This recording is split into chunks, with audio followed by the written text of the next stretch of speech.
एक नाव में बहुत से लोग बैठे हुए थे, संत भगवान भी बैठे हुए थे। आराम से नाव चली जा रही थी, सब इधर उधर की बातें कर रहे थे। संत तो एक उन्मत्त अवस्था में। नाविक ने कहा, सावधान, नाव भंवर में फंस रही है, अब डूबने वाली है। संत भगवान का कमंडल था, फौरन ढक्कन हटाया और भर भर करके नदी से पानी नाव में डालने लगे। अरे वो ये क्या कर रहे हो? किसी की नहीं सुन रहे थे। 10-12 कमंडल तो डाल ही चुके थे।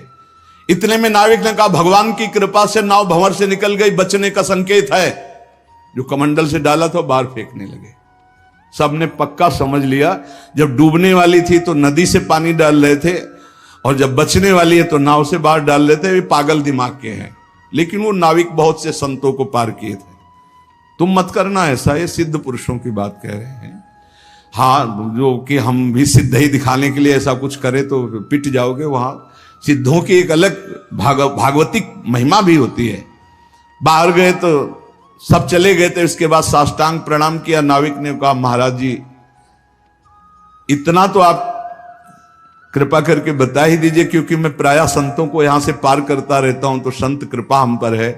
आपके देखने से लगता है कि आप भजन में उन्मत्त रहते हैं।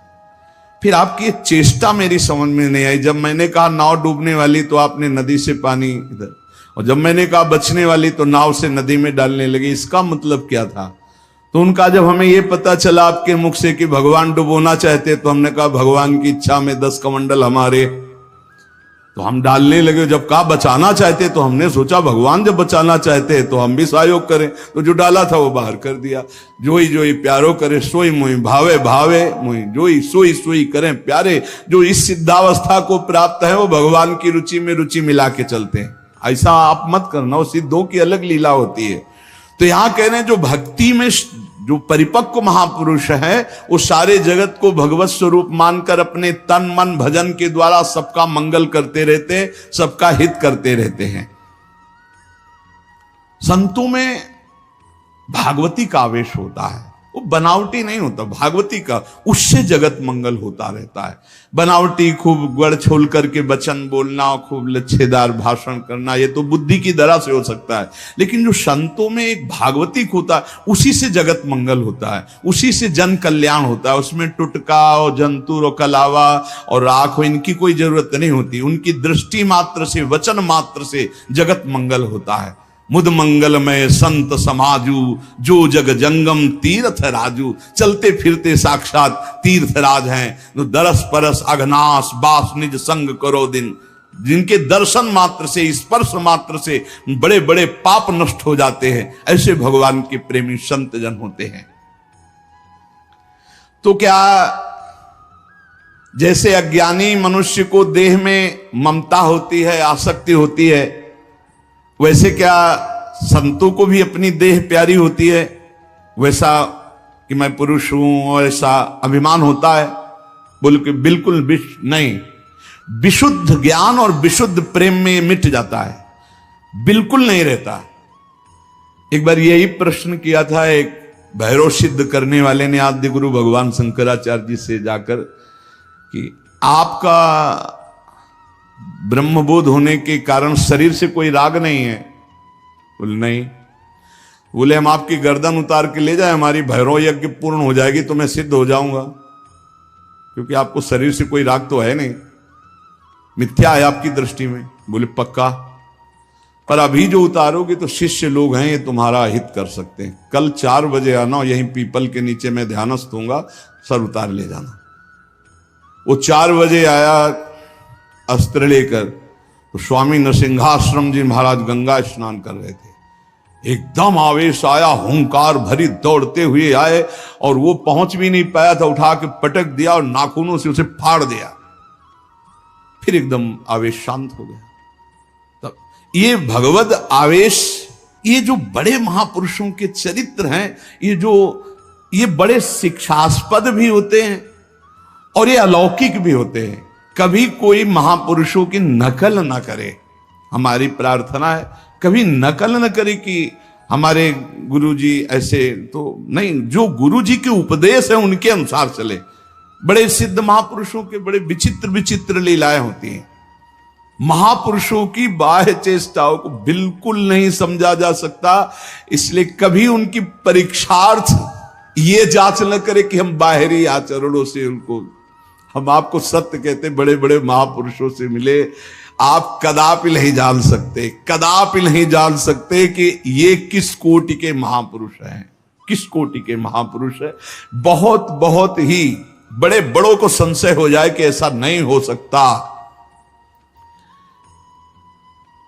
जैसे भक्त संपूर्ण विश्व को साक्षात अपना इष्ट देव मानता है, काम पड़ने पर विश्व हित के लिए प्राण त्याग सकता है, क्या ज्ञान मार्ग में चलने वाला सिद्ध महात्मा भी ऐसा कर सकता है?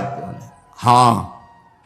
पहली बात तो उसकी दृष्टि में देह का, ऐश्वर्य का मूल्य ही नहीं है, तो उसको समर्पित करने में क्या देर लगेगा।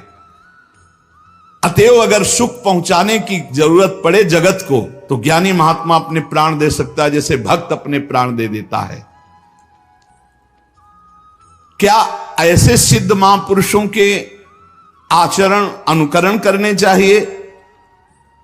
हां, जो आचरण उनके उपदेश से मिलते हो। सच्ची मानिए बहुत मुश्किल है, जो बड़े महापुरुष, शुद्ध महापुरुष, भगवत प्राप्त महापुरुष है, बहुत मुश्किल है। क्योंकि जब तक शरीर भान रहता है, जब तक साधना रहती, तब तक आचरण आप देख सकते हो। बहुत सावधान, अगर वैराग्य देखना है तो साधक में देखिए, और तितिक्षा और ज्ञान मार्ग की चढ़ाई देख ली तो मुमुक्षता में देखिए। न ज्ञान सिद्ध और न भगवत भक्ति के सिद्ध महापुरुषों में आप उनको फिर पहचान नहीं सकते, फिर नहीं पहचान। बड़ा विचित्र खेल है। आचरण वही महापुरुषों के अनुकरणीय है जो उनके उपदेश से मिलते हों।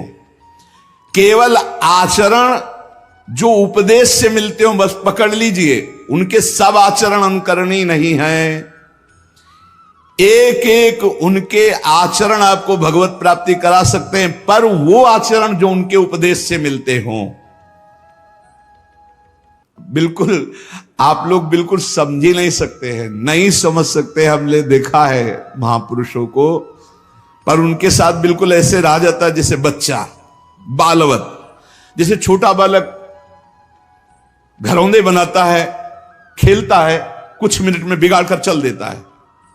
महापुरुषों की बड़ी विचित्र गति होती, इसीलिए लिखा है मात संगस्तु दुर्लभ हो। फिर एक शब्द लिख दिया देवर्षि नारद जी ने, अगम्य हूं, आप निर्वाह नहीं कर सकते हो, अगर कर ले गए तो अमोघस्य, निश्चित भगवत प्राप्ति, निश्चित भगवत प्राप्ति। एक बार महाराज चक्रवर्ती सम्राट मरुत शौ यज्ञ का अनुष्ठान किया, और शौ यज्ञ करने वाला देवराज इंद्र का अधिकारी हो जाता है। जो पद है वो, देवराज इंद्र ने सोचा कि अब कैसे रोका जाए, तो उन्होंने वशिष्ठ जी से सीधे जाके, तो वशिष्ठ जी खड़े होकर आदर किए, क्योंकि त्रिभुवनपति देवराज इंद्र देवताओं के। देवराज इंद्र ने कहा हम यज्ञ के लिए तुम्हें आचार्य रूप में, तो उनका मरुत ने पहले मुझे स्वीकार कर रखा है क्योंकि मैं उनका कुलगुरु हूं। तो उनका मनुष्य की स्वीकृति से ज्यादा देवताओं की स्वीकृति होती है। मैं देवराज हूं, मैं आपसे निवेदन कर रहा हूं कि मैं आचार्य पद में आपको स्वीकार करता हूं, क्या यह शास्त्र सम्मत नहीं है? तो उनका ये तो शास्त्र सम्मत है, पहला अधिकार आपका ही है, आप यज्ञ भोक्ता देवता हैं, इसलिए मैं स्वीकार करता हूं आपका आचार्य पद, यज्ञ कराने मात्र के लिए। वैसे देवताओं की कुलगुरु तो भगवान बृहस्पति देव हैं। इस ईर्ष्या कि कहीं ये 100 यज्ञ पूरी न, अब महाराज मरुत को जवाब दे दिया कि हम नहीं करा सकते। संकल्प पूर्ति महापुरुष इस पर बहुत ध्यान देते हैं कि जो हमने नियम लिया उसकी पूर्ति हो। मरुत जी व्याकुल हो गए और संत सेवी थे। तो एक दिन देवर्षि नारद जी आए, भगवत प्रेरित। देवर्षि नारद जी से अपनी व्यथा बताई कि हमारा तो सर्वस्व लुट गया, हमारे आचार्य को ही देवराज इंद्र ने अपने पक्ष में कर लिया और उन्होंने मना कर दिया, अब हमारा संकल्प अधूरा रहे। तो बोले तुम्हें बताएं, एक महात्मा है जो तुम्हारी यज्ञ करा